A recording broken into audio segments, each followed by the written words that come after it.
All right, you guys, what's going on? This your boy Town. So this is a reaction to the Eminem diss track by Benzino, and it is called Rap Elvis. And I got to tell you, it's pretty dope, man.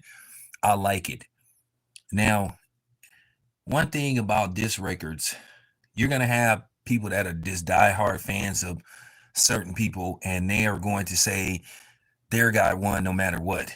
And it's always been this instance with this dude right here, in particularly, that he can do no wrong, and his fan base are truly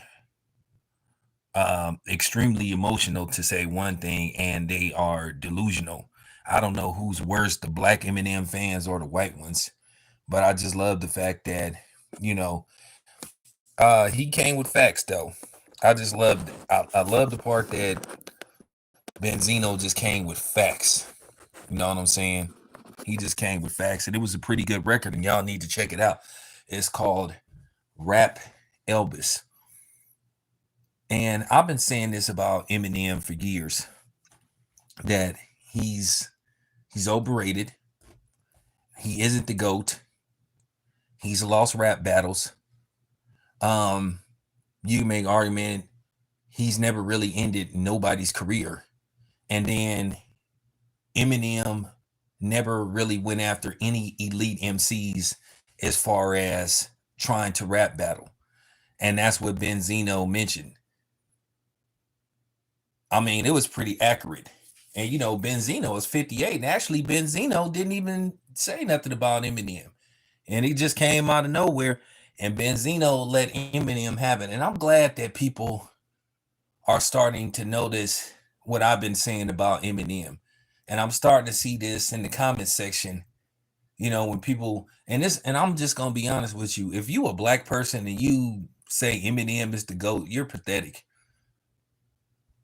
And it's just it's just concerning to hear black people say that a white person can do something better than them, which is not true.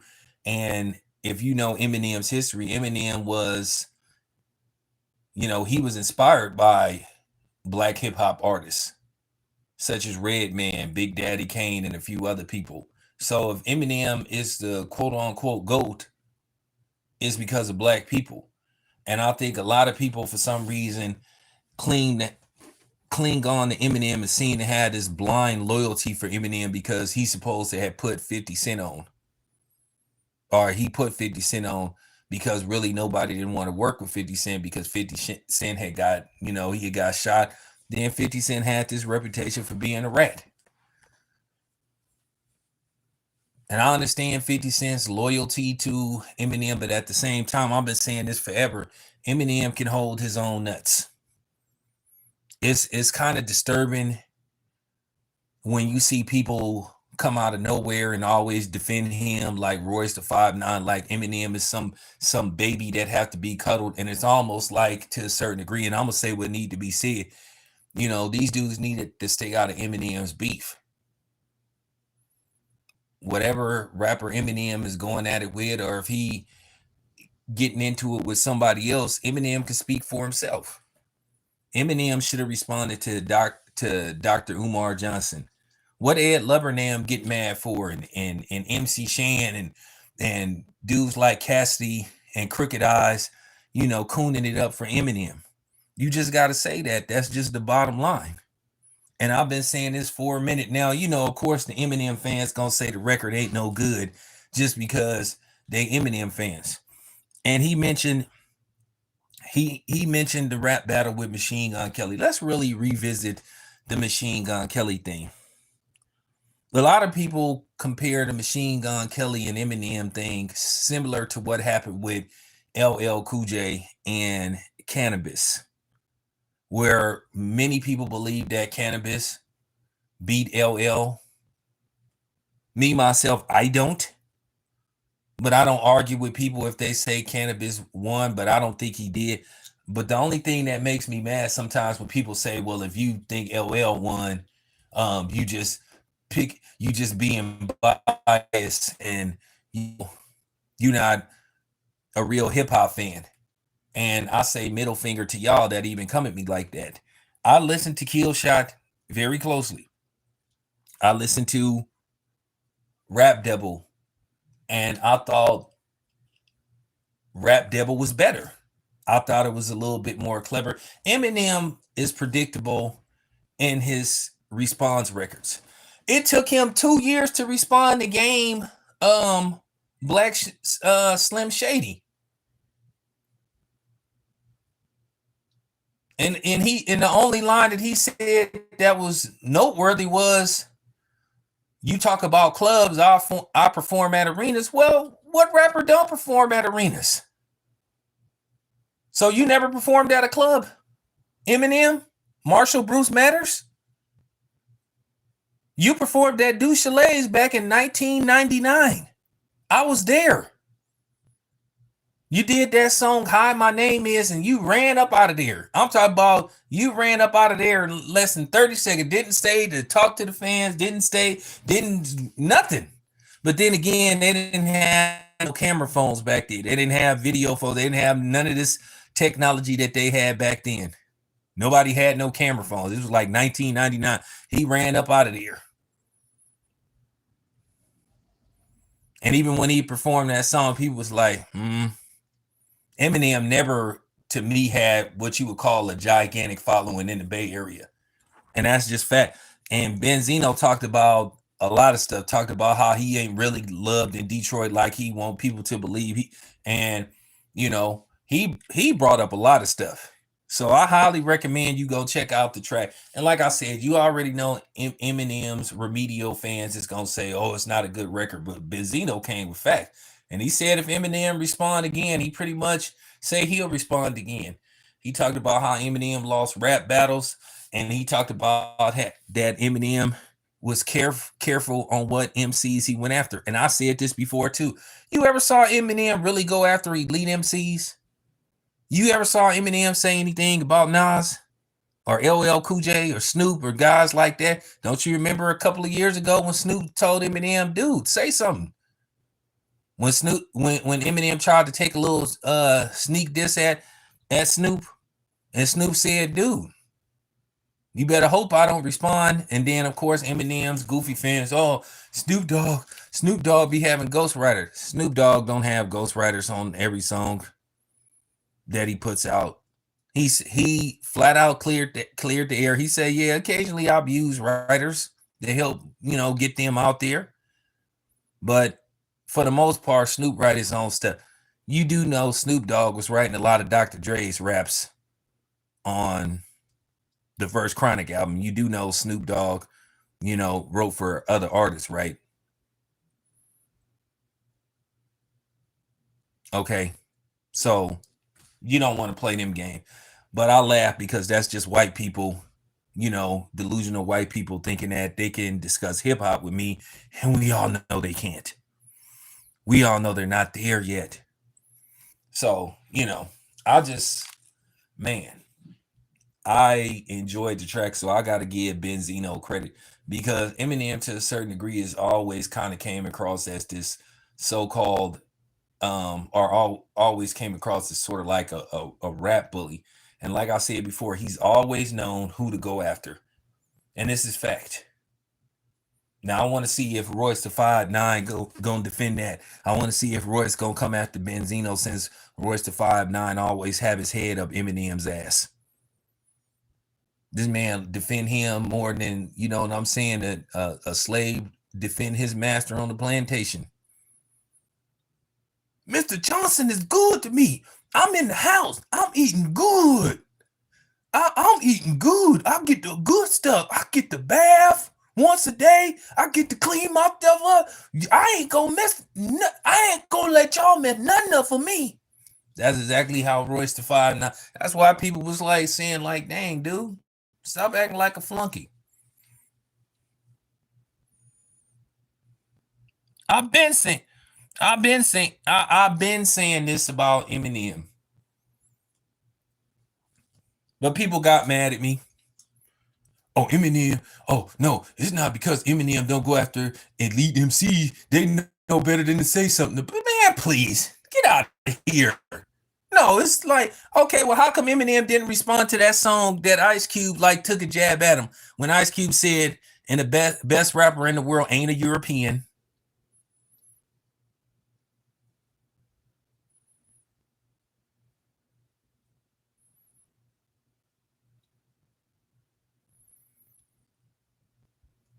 How come he didn't respond to that?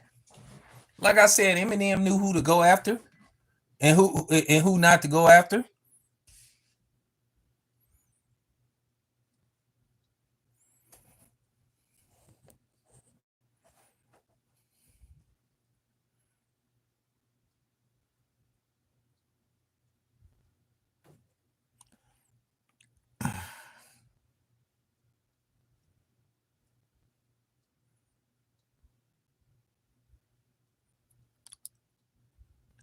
Well, here go a Eminem fun boy, but we finna get rid of him.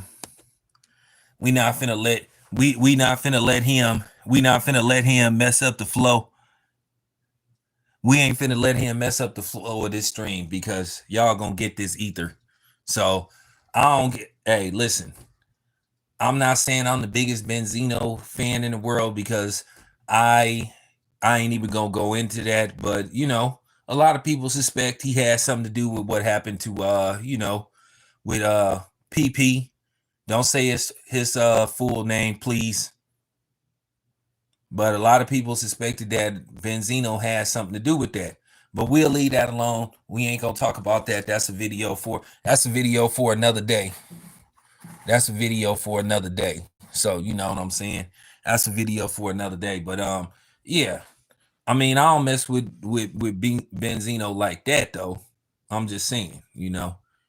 But I have to give him credit because I'm glad people then came forward and stopped pushing this movement like Eminem, the greatest rapper that ever lived. Eminem, like I said, to me, ain't even in my top. He ain't even in my top 30. And as a dude that bought his first few albums and can make a real assessment of Eminem, I'm just saying Eminem's music did not age very well. It's a reason, you guys, why Eminem didn't want to do verses. He definitely didn't want to go up against DMX. He would have got bodied. He didn't want to go up against Busta Rhymes because he would have got bodied. Listen, Eminem got his place in hip hop, but all this stuff about him being the GOAT, that's laughable. And then the argument that people used to love to use was his fans. His fans used to use was record sales. Well, he ain't the highest selling artist no more. So that belongs to Outkast as far as the highest selling album go. And people could holler, oh, well, that's a double album. Well, if it don't matter. Outkast got the credit, and that's just the bottom line. But I've been saying this for a while.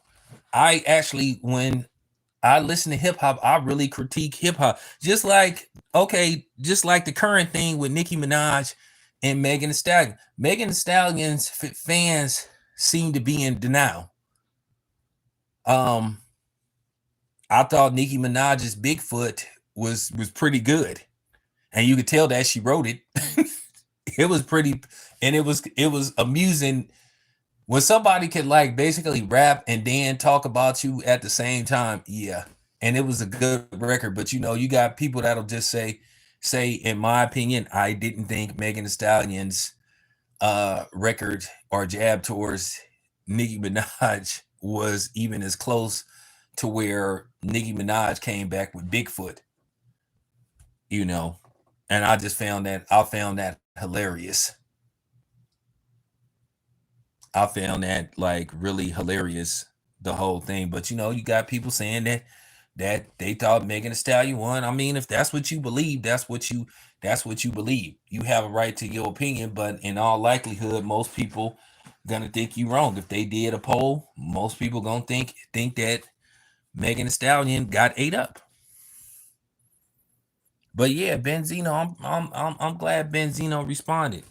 You always got these clown Eminem fans that'll say Eminem ended somebody's career, and I keep saying this: whose career Eminem really ended? I've said this before and I'll say this again. Eminem knew who to mess with and who not to mess with. Now, the funny thing is, he said that little remark about Will Smith. He said that little remark about Will Smith, but I bet you Will Smith beat Eminem's ass in a fight. I'll take Will Smith over Eminem in a fight any day of the week.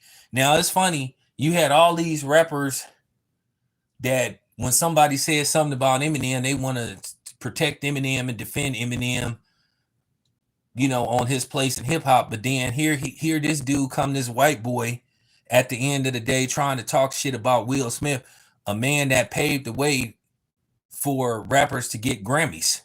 He did something. He made his stamp in hip hop. And he boycotted the Grammys and said, no, I'm not going to come to the Grammys until you actually show the award. What they did was they didn't even broadcast the award. And Will Smith was like, nah, man. So Will Smith made an impact. He did something monumental. So what did Eminem do that was monumental in hip hop? What? Work with Dr. Dre? Because he definitely wasn't the first white solo hip hop artist. Because Everlast was out 10 years before Eminem was out. What? The Beastie Boys? The Beastie Boys was out 13 years before Eminem came out. So now what?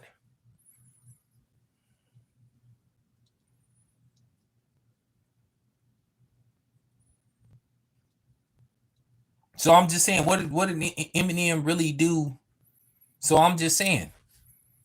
So where was all these niggas like checking Eminem for like dissing Will Smith?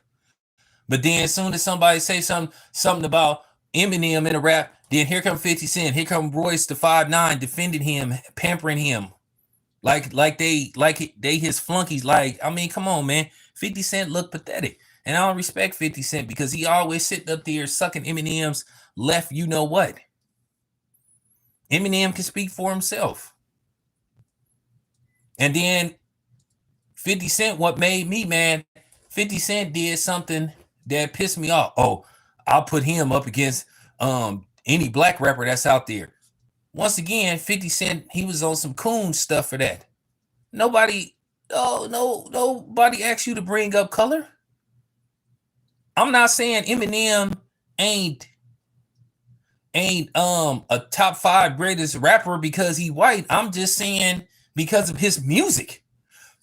First of all, I've said this before. Black brothers, for the most part, and I think can be detrimental to us in our upbringing. Black men love their mama way too much. And Eminem made songs about how he wanted to do stuff to his mother, how he wanted to, do all this horrendous stuff to his mother, to his wife, and all this kind of stuff. Man, come on, man. If a black rapper did that, he wouldn't have no career. He would have instantly been wrote off, cast off to the side. And that's all Eminem used to do is make records about, basically his ex-wife and all this kind of stuff. And then as far as lyrics go, Eminem have had catchy lyrics. He's had some decent punchline. But like I said, Eminem then made songs where he said nothing, where he said absolutely nothing.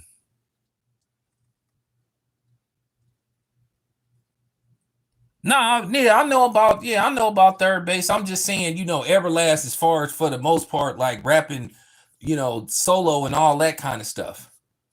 Because Everlast put out an album in 1990. So what history did Eminem make? Really? That's all I'm saying.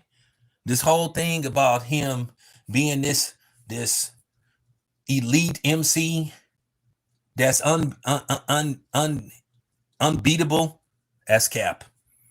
Oh, that has always been cap.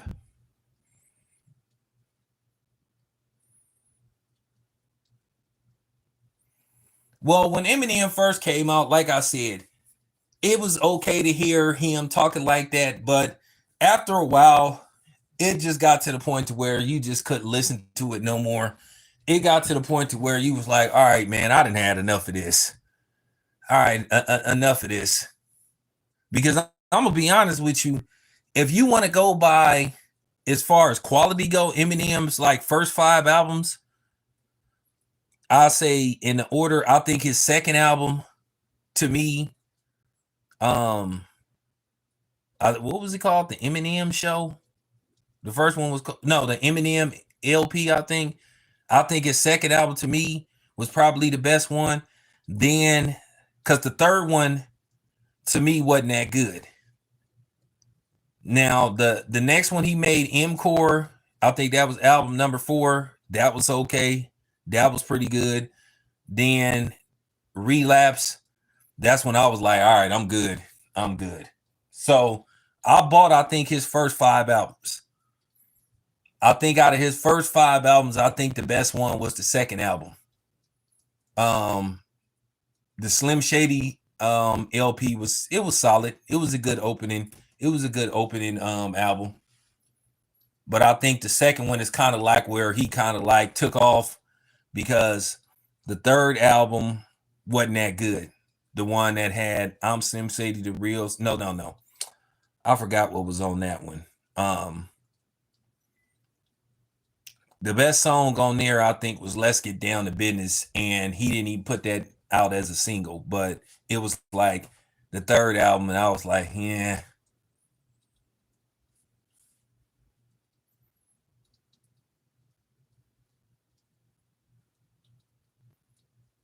Oh, yeah. Dre played a big role, a pivotal role in Eminem's success. He rode the wave off being with Dr. Dre pretty much from when he came out to where he is now.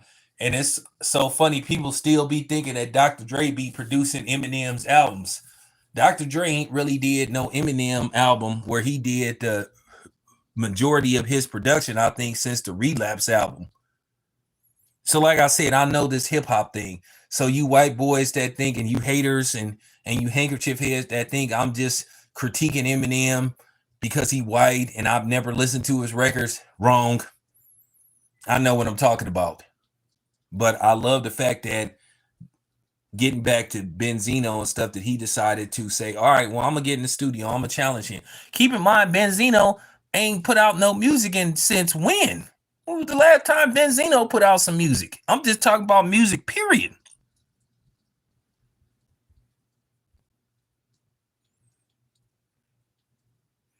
That's all I'm saying. So when did I'm just saying, when was the last Benzino even put out music?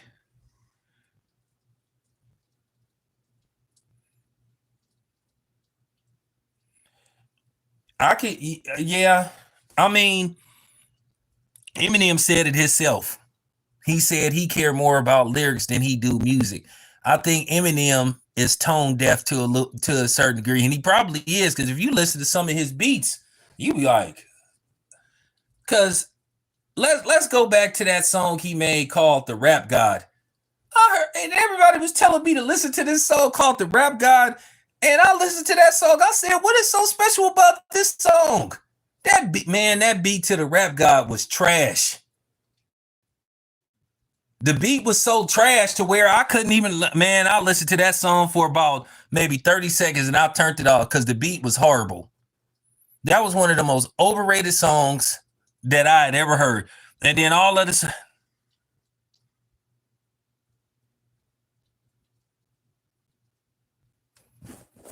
I was like, people were saying, "You heard that song by Eminem?" My co-worker was telling me about this, about Eminem's new album. I forgot what it was called. He said, "You heard this song called The Rap God?" Man, I must have got online and listened to that song. Like, this song is trash. I don't like this song. Is hot garbage.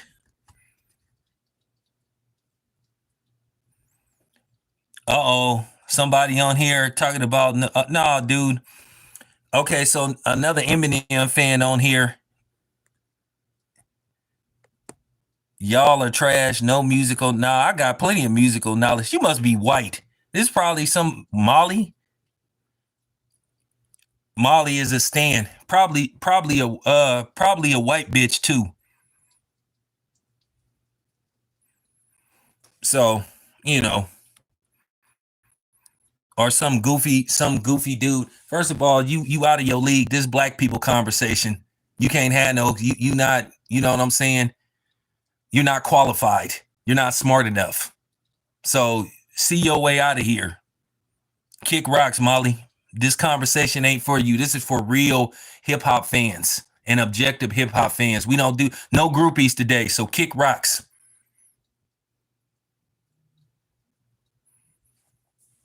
See,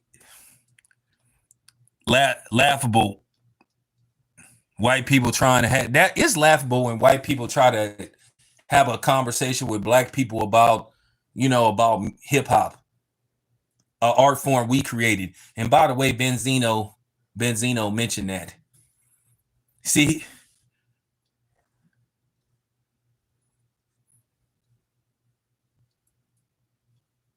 and like I said, Eminem is a guy, I give him credit. He been riding a 20 plus year wave based off the fact that he got co-signed by Dr. Dre.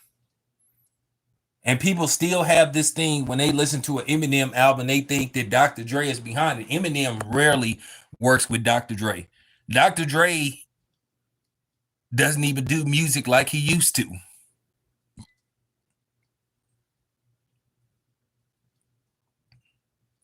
Because like I said, as a guy growing up in Oakland, I could just tell you in the streets, and this is just fact, nobody don't, I'm trying to tell y'all, nobody don't bump no Eminem.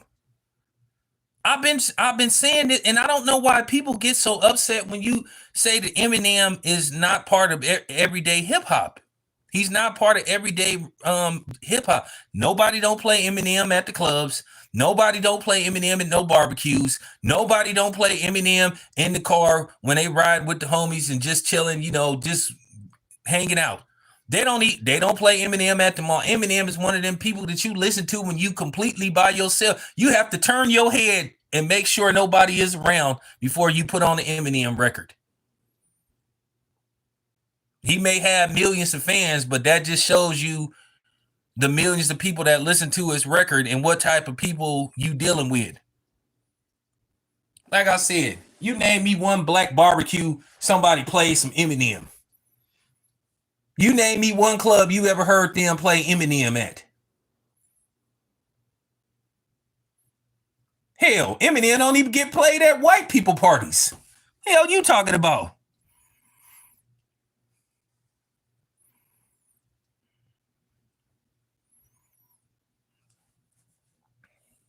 I'm just coming with facts. It's a difference about saying something, making a comment, and then coming with facts.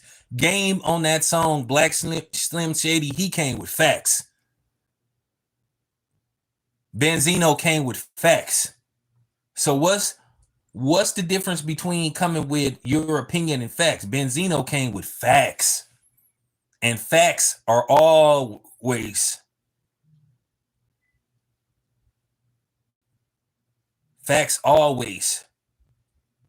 are better than speculation or opinion. And like I said, people saying that Eminem is the GOAT and he should be in every, and that's what pissed me off though.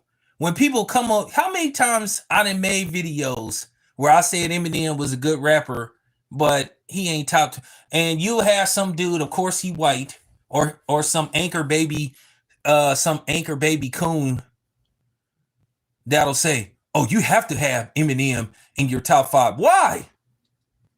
Because of what?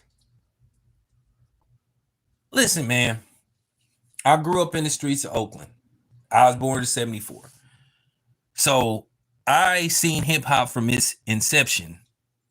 Sugar Hill Gang, which turned into Grandmaster Flash, into LL Cool J, to Rakim and Eric B, to NWA, Eazy-E, and then Scarface, Willie D, the Ghetto Boys, then eventually Outkast, then T.I., and then, in between there, the Loonies, then then going back a few years, Too Short. Then a couple of years after Too Short, MC Hammer. you see the olive branch, you see the tree, then along comes Tupac, MC Breeze, Queen Latifah, Boss, one of the first real artists that came out of Detroit. You know, so I'm saying I got, I got over 40 years of knowledge. I'm not finna let no white boy from Iowa, you know what I'm saying, that, that's a cashier at 7-Eleven try to act like he had more knowledge of a black art form than I do. You out of your league, Junior. Sit your ass down.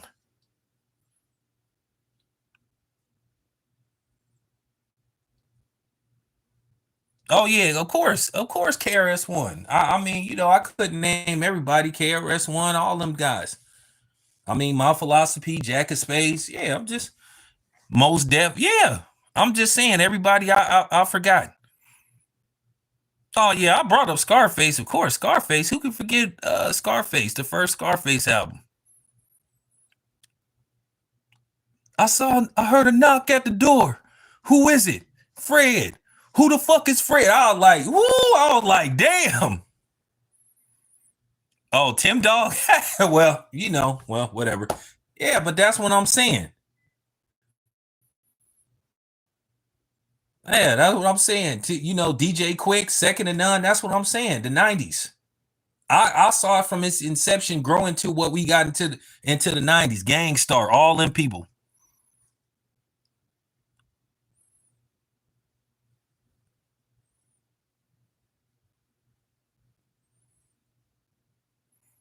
Oh, I'm deep into Detroit rap. I listen to all them dudes. Payroll Giovanni, Babyface Ray. Man, let me tell you something. I used to play Steel Face every day when I got off of work. I played that song like twice a day. Like every day. I played that song by Babyface Ray out. I used to hit Goodfella Sports up. I think that was track of the year. I think man, Babyface Ray, that was track. That Steel Face, that was track of the year. Especially when he say, "Bitch, nigga, you's a mama's boy." I'll talk about I played Babyface. When I say I played Babyface Ray out to it, what, and then Payroll Giovanni. One of my favorite Payroll Giovanni songs is "It's Around." Then the other song with Little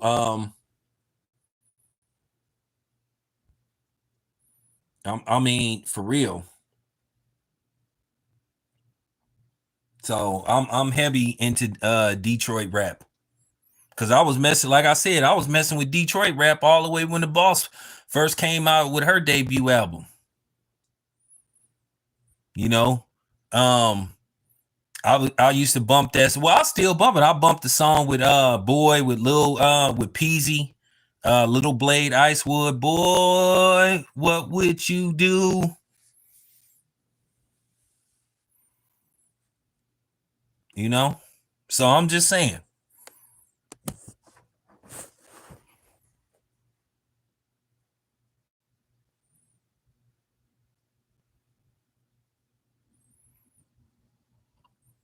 Well, timing is everything. Timing and timing is everything. You have to understand as the 2000s started to come in, you started to see a shift in what type of music they started to push. They went away from like what you would call lyrics to basically the extreme gangster rap and the questionable gangster rap, with some of these dudes not really being who they say they are on their raps, or them just wanting to push that and then normalize that, and then at the same time make it seem like something was wrong with artists like De La Soul. I'm gonna tell you something about De La Soul. De La Soul is one of the most underrated hip hop groups out there. It's a shame that De La Soul didn't really get the recognition that they should have got.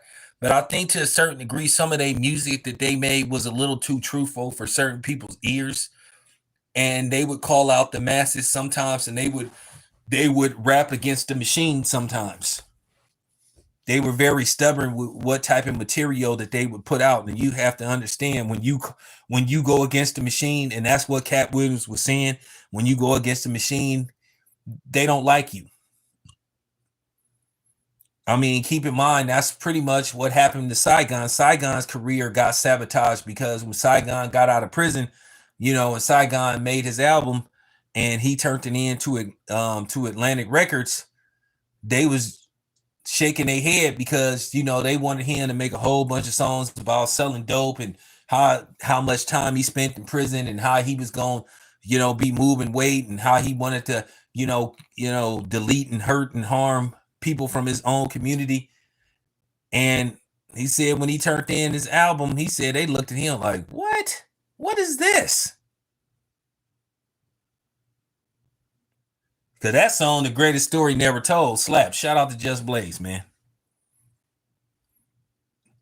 Oh, let me talk about Nocturnal. I'm glad that you brought that up. Nocturnal, what happened with him, and I'm not gonna lie, I have to call myself out too, because I was part of the problem too. But I would have bought the actual album. Now, I don't know if you know, Nocturnal, there was a lot of expectation, on Nocturnal. Now, his first album was gonna come out. Dr. Dre did a lot of his music. Dr. Dre did for his first album, but his first album got bootlegged so bad. His album got bootlegged so bad to where Atlantic decided not. I think he was on Atlantic, right? Atlantic decided not to even put the album out because it had got bootlegged. I ain't gonna lie. That Nocturnal album, that album would have went platinum. Now, there was issues with Nocturnal, outside of music. They were saying he had issues with substance abuse and all that kind of stuff. But that Nocturnal album, I forgot what it was going to be called. But had it got, they should have just put it out anyway. That album was so good, I would have bought the actual album. And that's what happened in Nocturnal. And then he tried to get back in the studio and record The Way That I Am. And then unfortunately, it was a little too late. He had lost his flair and his buzz before he even had a chance to get it. But his first album that was going to come out, that album, whoo, heat.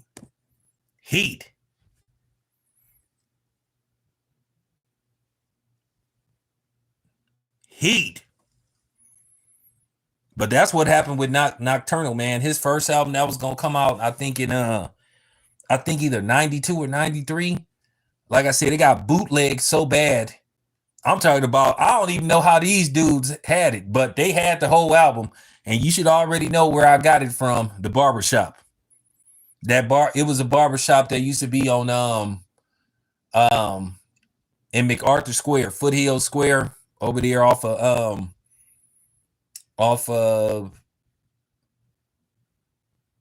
90.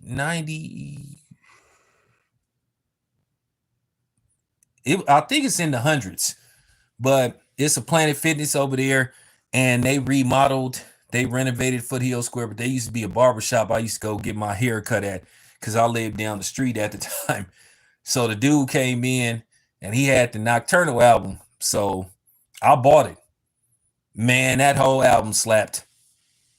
That was to me, that album could have been what Jeezy's album was. The first Jeezy album was. Where Jeezy's first album, what was it called? The Snowman or whatever it was called, Jeezy's first album. That first whole Jeezy album, you could play that album from top to bottom without having to push the fast forward. But I'm talking about every song on that first Jeezy album slapped. Every song. That's how Nocturnal's first album is going to be. I'm talking about that whole album slapped. My favorite song that was on there was this song called Let's All Roll.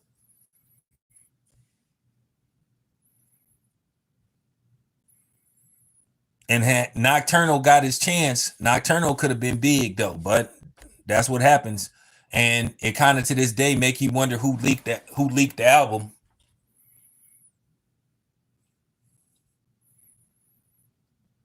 You know, kind of make you wonder who was it, some politics in that album getting leaked. But yeah, had that album came out, Nocturnal would have been huge. Like I said, that first Jeezy album, you could play that whole album. I'm talking about from top to bottom without having to push the fast forward. But it's very few albums that you could listen to from top to bottom. You don't have to. Scarface, Untouchable. Whenever I play Scarface, Untouchable, I would even listen to I would even listen to the intros, the interludes to the songs. When I put in Scarface, Untouchable, I mean, he kicked the song off with the title track, Untouchable. I'm talking about I could play that whole Scarface album, Untouchable, from top to bottom. Shout out to the great Scarface.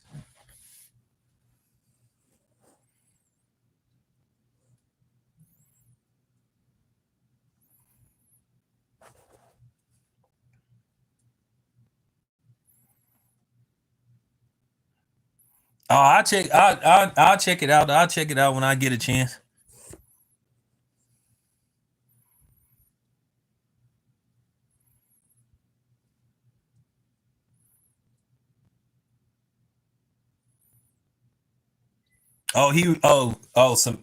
Some underground stuff. Yeah, I only had heard of Jeezy, right? Because I remember when they came out with the Boys in the Hood group. I was kind of questioning that, but then Jeezy came out with the solo album, Thug Motivation 101, the Jeezy the Snowman. Yeah, that was cold. That was cold. But yeah, man. Appreciate you guys listening. But yeah, man, I just had to say that. Shout out to Benzino, man, for standing up for himself and standing up for the culture, the real culture, black culture, and standing up for hip hop, man, against Kansas City Elvis. Oh yeah, he brought that up too. Be back with more. Out.